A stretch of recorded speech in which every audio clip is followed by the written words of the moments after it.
Do you think men and women should split the check? It depends on who invited who. If you invited me to dinner, we're splitting the check. This is Thought Daughter.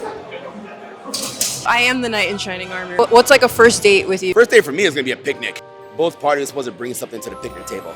So you go Dutch. I said I go Dutch. I personally like to pay, just so that person know, like, hey, like I'm a provider, I'm someone who can provide for you. Yeah, let's go 50-50 on this. I don't think that's a good representation of my brand as a man. Like me, I grew up in a very hardcore military culture. Like for me, having a father in my life, you know, he was really big into chivalry. I do bat for both teams. If I go out with a feminine being, well, I'm gonna treat them like the queen. If maybe the roles are opposite, then maybe I will want to be catered to more. Like a masculine feminine thing. Yes. If someone is more feminine than you, you'll pay. If they're less feminine than you, they'll pay. Yes. I think part of it is the way my dad raised me.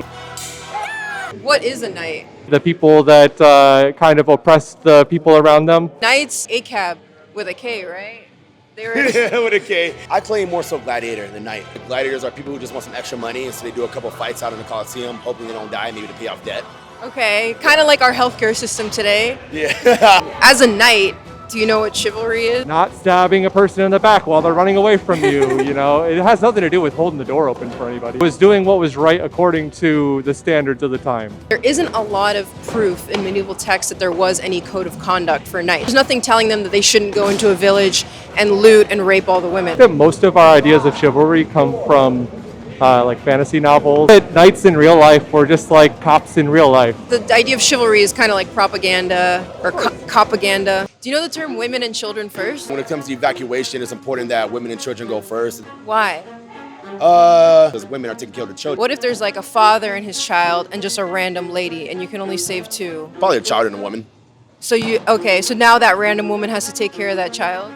Depends. Is that her child? No. Oh, whose child? Is the father's child? Yeah. Then the father should probably fucking go with the child. So then it's the father and child before the women and children. At that point, probably, yeah. Okay, so if you have a ship and it's going down, what's the order in terms of like captain, crew, men, women, and children? For one, captain goes down with his ship.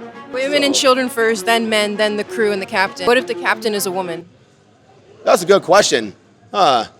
That depends. Depends on the captain, right? I think if that's the case, if the captain is a woman, then at the end of the day, I think being a captain should come first before being a woman. Do you think being a knight is being a simp? You want to be the type of person who goes the extra mile for a woman, that's great.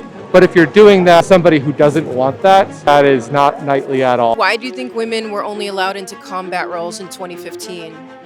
Oh, probably in 20... I don't know. That's a good question. Women can join the military if women can pay for themselves. Does that take away from the man's ability to be portrayed as a hero? I don't think anyone's a hero. I don't want to use the word hero. Anyone can be a hero. I know women that were in the armed forces with me who are definitely fucking heroes more than some men. I don't want to use the word hero, I'll say provider, right? There's like, social standards, and there's like also quote unquote gender roles now, and you should really just pick which gender role you want to choose. A relationship, in my opinion, is an agreement between two people. There's been this idea painted in novels and in history that it's very masculine, manly, and brave to go to war and to go to battle for the protection of women and children.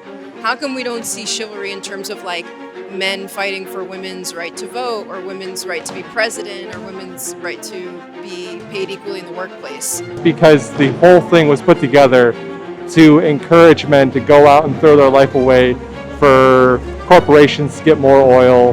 Hey, it's worth it for you to throw your life away for this king. Yeah, they were handing out free passes into heaven back then. Knights were a very religious group. The knighting process, they would literally hold their swords like this, so it looked like a cross. Right. And that was how people were knighted. It's a way of controlling people. If you have an entire militia that was all made up of people with free will, that's way too dangerous for powerful people. You need a way to control them with a code of conduct. Exactly. What are you fighting for?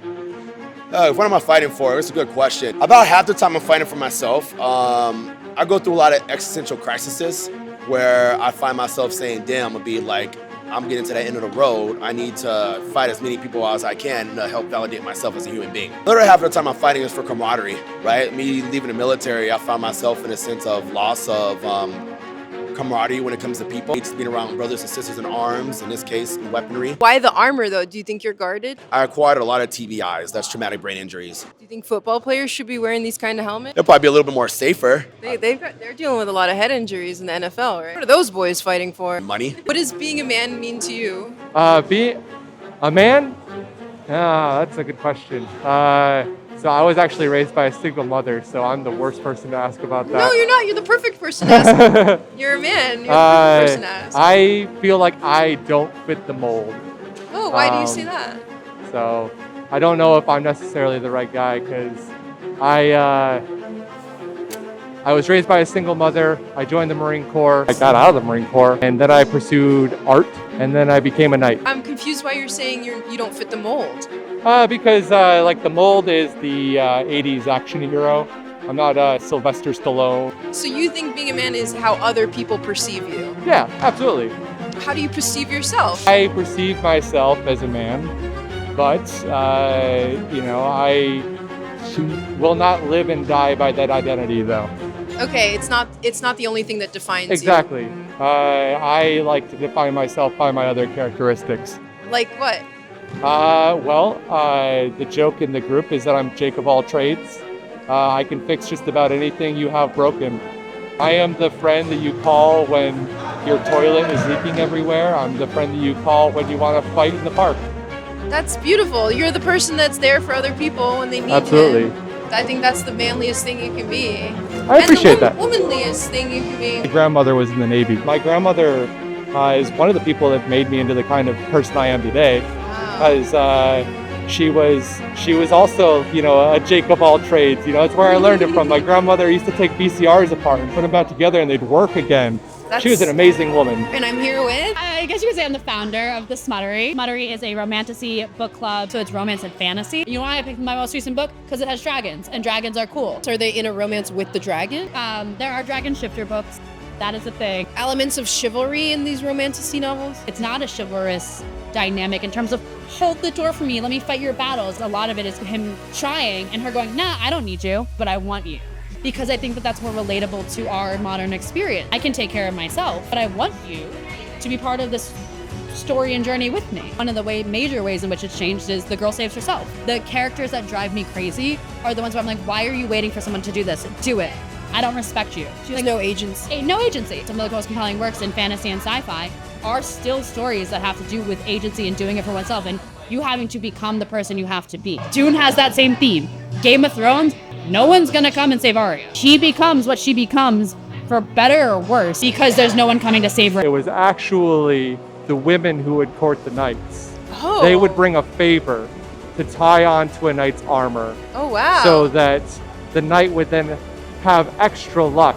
And when he won the fight, it meant that they were meant to be together.